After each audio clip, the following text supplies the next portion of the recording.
All right, y'all. Peace to everybody out there. Today's video, we're gonna react to Paul's statements, TED Talk of him explaining how mushrooms can save the world, yo. So we're gonna see, what this is, what he's talking about. I agree with him. I believe mushrooms can save the world, but we're gonna see what he got to say. Man, sounds like an interesting video. But before we get into it, make sure you guys like, comment, share, and subscribe. Help us get to 600 subscribers, y'all. Thank you for everybody who's been supporting so far. And yeah, y'all, let's get into the video.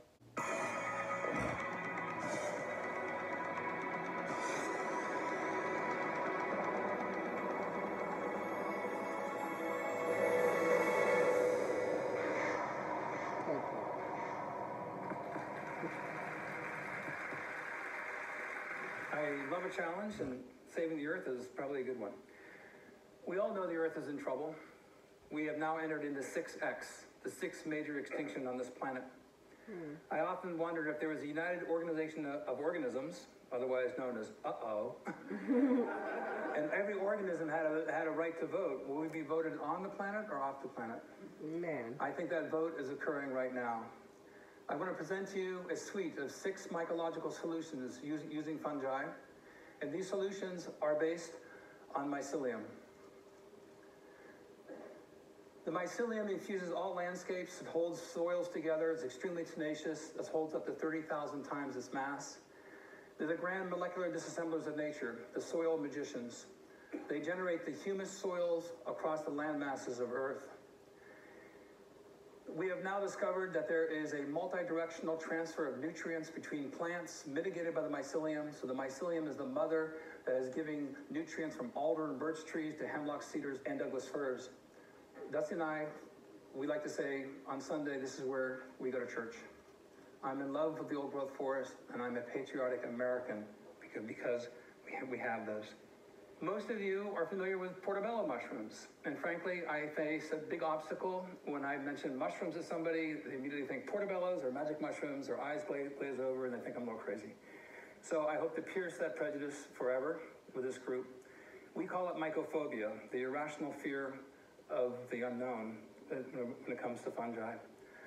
Mushrooms are very fast in their growth, day 21, day 23, day 25. Mushrooms produce strong antibiotics. In fact, we're more closely related to fungi than we are to any other kingdom.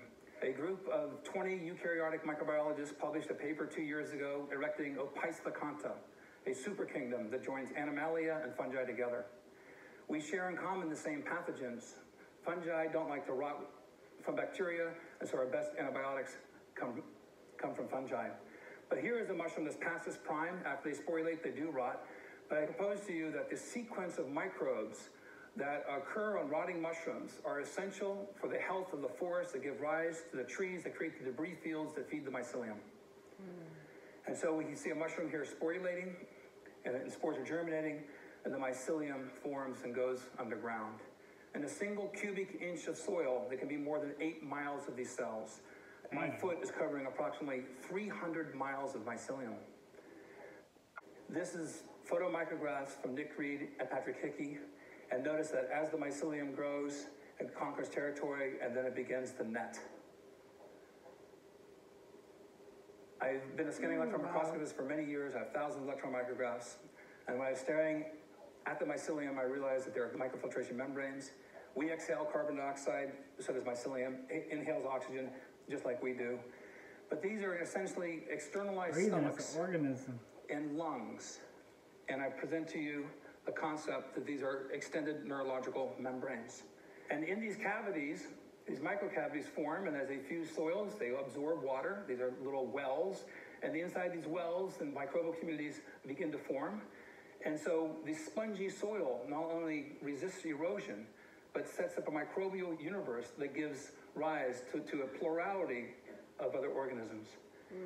I first proposed in the early 1990s that mycelium is Earth's natural internet. When you look at the mycelium, they're highly branched.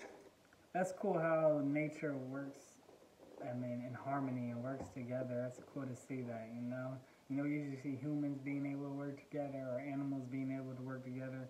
But, The Earth is its own organism. It's natural. Everything flows in its natural order. Yes. As accordingly. We messed that up, or they messed that up. But yeah, it's cool to see that.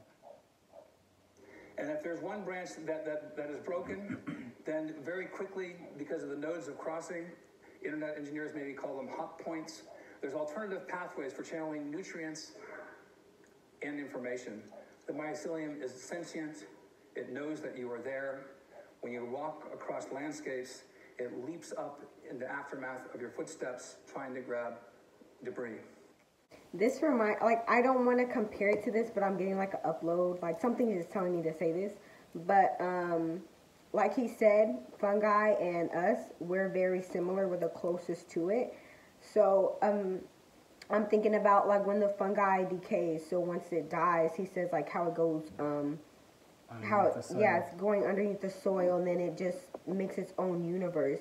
I'm thinking about when we, transition. If we were to just bury our bodies there on the soil, would our bodies do the same thing? Like, do we decay? And then our organisms, and then how he said how, like, you could walk past it and it still knows you're there in consciousness. Reminds me of, like, the spirit. So, like, just being, how do I say this? Yeah, just being, not just in tune, but you're just always, you're being a continuation of life. Yeah, because energy never dies. Energy is continuation. It keeps on. Yeah, that's what, like, I'm comparing it to. If we decay, like, would that happen to us if we weren't buried in, like, a casket or in a box or something? Like, just put our body in nature. That could be. So, I believe the invention of the computer internet is an inevitable consequence of a previously proven biologically successful model. The Earth invented the computer internet for its own benefit, and we now, being the top organism on this planet, is trying to allocate resources in order to protect the biosphere. Going way out, dark matter conforms to the same mycelial archetype. I believe matter begets life. Life becomes single cells become strings become chains network. And this is the paradigm that we see throughout the universe. Most of you may not know that fungi were the first organisms to come to land. They came to land 1.3 billion years ago, and plants followed several hundred million years later. How is that possible? It's possible because the mycelium produces oxalic acids and many other acids and enzymes, pockmarking rock and grabbing calcium and other minerals and forming calcium oxalates, makes the rocks crumble, and the first step in the generation of soil. Oxalic acid is two carbon dioxide molecules joined together. So fungi and mycelium sequester carbon dioxide in the form of calcium oxalates, and all sorts of other oxalates are also sequestering carbon dioxide through the minerals that are being formed and taken out of the rock matrix. This was first discovered in 1859. This is a photograph by Franz Huber. This photograph was taken in the 1950s from Saudi Arabia. 420 million years ago, this organism existed. It was called Prototaxides. Prototaxides, laying down, was about 3 feet tall. The tallest plants on Earth at that time were less than 2 feet. Wow. Dr. Boyce at the University of Chicago published an article in the Journal of Geology this past year determining that Prototaxides was a giant fungus, a giant mushroom. Across the landscapes of Earth were dotted these giant mushrooms all across most land masses, and these existed for tens of millions of years. Now, we've had several extinction events, and as we march forward 65 million years ago, most of you know about it. Not only that, they had not only giant mushrooms, they also had giant crystal towers, and we also had way much bigger trees than what we see now. Trees were way taller. You know what it reminds me of? What? Like, like movies when they go onto other planets and it looks weird. Like, you could describe it as very alien-y. Like, that's probably what it looked like. Yeah. Like, how everything looks like different colors. Everything was much bigger. We were much taller. Like, everything was bigger. And everything lived longer, too. The Earth was struck by an asteroid. A huge amount of debris was jettisoned into the atmosphere. Sunlight was cut off, and fungi inherited the Earth. Those organisms that paired with fungi were rewarded because fungi do not need light. More recently, at Einstein University, they just determined that fungi use radiation as a source of energy, much like plants use light. So the prospect of fungi existing on other planets elsewhere, I think, is a foregone conclusion, at least in my own mind. If you're a homeowner in California, you won't have to pay your electric bill ever again. Let me explain. The largest organism in the world is in Eastern Oregon. I couldn't miss it. It was 2,200 acres in size. 2,200 acres in size, 2,000 years old. The largest organism on the planet is a mycelial mat, 1 cell wall thick. How is it that this organism can be so large and yet be 1 cell wall thick, whereas we have 5 or 6 skin layers that protect us? The mycelium in the right conditions produces a mushroom. It bursts through with such ferocity it can break asphalt. We were involved in several experiments. I'm going to show you 6, if I can, solutions for helping to save the world. Battelle Laboratories and I joined up in Bellingham, Washington. There were 4 piles saturated with diesel and other petroleum waste. One was a control pile. One pile was treated with enzymes.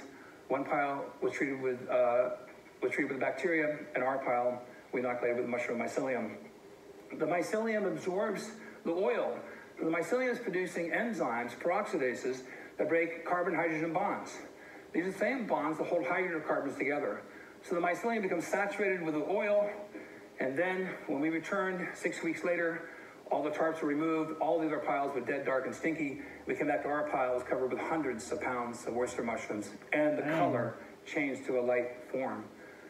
The enzymes remanufactured the hydrocarbons into carbohydrates, fungal sugars.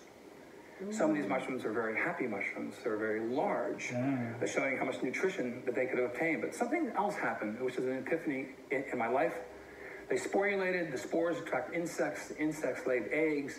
Eggs became larvae. So birds then came bringing in seeds, and our pile became an oasis of life. Yeah, it grew in its size and in population and other different organisms. Basically, kind of like, repopulated everything in itself.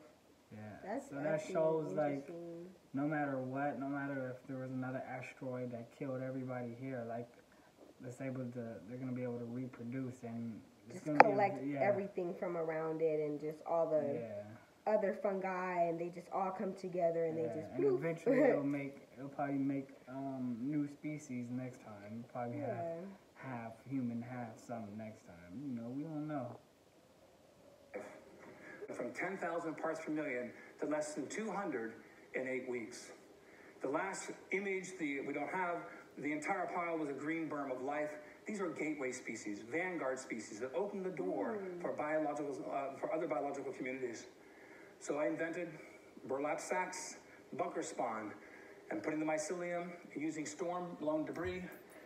You can take these burlap sacks and put them downstream from a farm that's producing E. coli or other waste, or a factory with chemical toxins, and it leads to habitat restoration. So we set up a site in Mason County, Washington, and we've seen a dramatic decrease in the amount of coliforms, and I'll show you a graph here. This is a logarithmic scale, 10 to the 8th power. There's more than 100 million colonies per gram, and 10 to the 3rd power is around 1,000. In 48 hours to 72 hours, these three mushroom species reduce the amount of coliform bacteria 10,000 times. Wow. Think of the implications. This is a space-conservative method that uses storm debris, and we can guarantee that we'll have storms every year. So this one mushroom in particular has drawn our interest over time. This is my wife, Dusty, with a mushroom called Fomitopsis officinalis, agarikon. It's a mushroom exclusive to the old-growth forest. The Dioscorides first described in 65 AD as a treatment against consumption.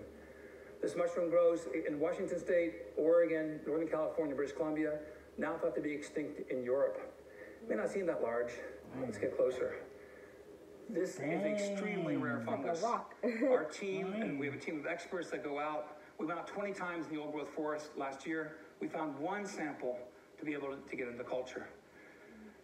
Preserving the genome of these fungi in the old-growth forest, I think, is absolutely critical for human health. I've been involved with the U.S. Defense Department BioShield program. We submitted over 300 samples of mushrooms that were boiled in hot water and mycelium, harvesting these extracellular metabolites. And a few years ago, we received these results. we have 3 different strains of agarikon mushrooms that were highly active against pox viruses. Dr. Earl Kern, who's a smallpox expert of the U.S. Defense Department, states that any compounds that have a selectivity index of 2 or more are active, 10 or greater are considered to be very active. Our mushroom strains were in the highly active range. There's a vetted press release that you can read that's vetted by DOD if you Google Stamets and smallpox, or you can go to npr.org and listen to a live interview. So, encouraged by this, naturally we went to flu viruses. And so for the first time, I'm showing this.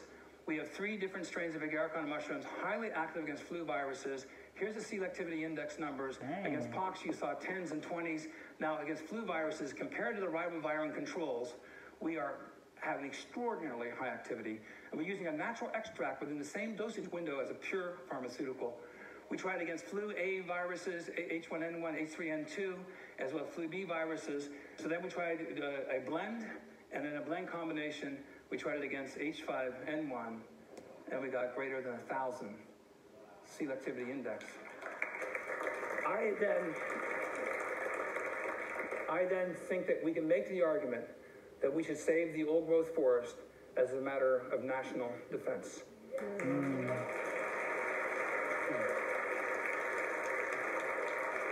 If you're learning guitar late in life, there's one distinction that will determine if you're going to succeed or fail.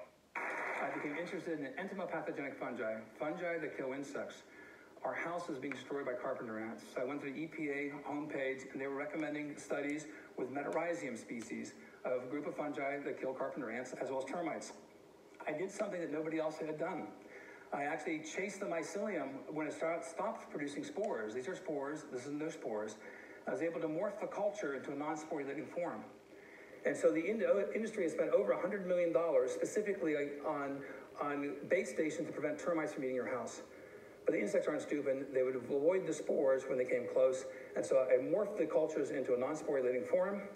And I got my daughter's Barbie doll dish. I put it right with a bunch of carpenter ants who are making debris fields every day in my house. And the ants were attracted to the mycelium because there's no spores. They gave it to the queen. 1 week later, I had no sawdust piles whatsoever. And then a delicate dance between dinner and death. The mycelium is consumed by the ants. They become mummified, and boing, a mushroom pops out of their head. Now, after sporulation, the spores repel, so the house is no longer suitable for invasion. So you have a near-permanent solution for reinvasion of termites. And so my house came down. I received my first patent against carpenter ants, termites, and fire ants. Then we tried extracts, and lo and behold, we can steer insects to different directions. This has huge implications. I then received my second patent, and this is a big one. It's been called the Alexander Graham Bell patent. It covers over 200,000 species. This is the most disruptive technology, I've been told by executives of the pesticide industry, that they have ever witnessed. This could totally revamp the pesticide industries throughout the world. You could fly 100 PhD students under the umbrella of this concept, because my supposition is that entomopathogenic fungi prior to sporulation attract the very insects that are otherwise repelled by those spores. And so I came up with a life box, because I needed a delivery system. The life box, you could be getting a DVD of the TED conference. You had soil, you had water, you have mycorrhizal and endophytic fungi, as well as spores like of the agarikon mushroom. The seeds then are mothered by this mycelium, and then you put seeds in here, and then you end up growing potentially an old-growth forest from a cardboard box. I want to reinvent the delivery system, use of cardboard around the world, so they become ecological footprints. If there's a YouTube-like site that you could put up, you can make it interactive, zip code specific, where people could join together, and through satellite imaging systems, through Virtual Earth or Google Earth, you could confirm carbon credits are being sequestered by the trees that are coming through life boxes. You could take a cardboard box delivering shoes. You could add water. I developed this for DARPA, for the refugee community, corns, beans, and squash and onions. I took several containers. My wife said if I could do this, anybody could. And I ended up growing a seed garden, and you harvested the seeds. And thank you, Eric Rasmussen, for your help on this. And then harvesting the seed garden, then you can harvest the kernels. And then just need a few kernels. I add mycelium to it. and then I inoculate the corn cobs. Now, 3 corn cobs, no other grain, lots of mushrooms begin to form, too many withdrawals from the carbon bank. And so this population will be shut down, but watch what happens here. Importantly, the mycelium has converted the cellulose into fungal sugars. And so I thought, how could we address the energy crisis in this country? And we came up with ethanol. Generating ethanol from cellulose using mycelium as an intermediary, and you gain all the benefits that I've described to you already. But to go from cellulose to ethanol is ecologically unintelligent, and I think that we need to be ecologically intelligent about the generation of fuels, so we build the carbon banks on the planet, renew the soils. These are the species that we need to join with. I think engaging mycelium can help save the world. Thank you very much. Man, I learned a lot about shrooms. Man, I didn't know shrooms could do all that stuff. That's cool. Learn about fungi. There's so many different fungi out there. That's very nice. I know. And it's really interesting to hear the different services that it brings to this world. Mm-hmm. So it does not only help other dying organisms, revamp themselves, but Mm-hmm. in a fungi form. But it also like it says, it repels bugs, basically gets rid of bugs. Mm-hmm. And yeah, that's crazy. There's a lot of different purposes to it, so it doesn't gets just rid of have bugs, one. helps with waste, so Yeah. putting it under chemical plants and stuff, it's gonna absorb all that stuff, so it's not exposed into the environment as much. But if y'all like the video, please make sure to like, share, comment, and subscribe. Let us know how y'all feel about the video, and let us know if you learned something. And yeah, y'all, and then if you guys want to touch bases with us, our Instagrams are down below, and also don't forget to check out our natural skincare business.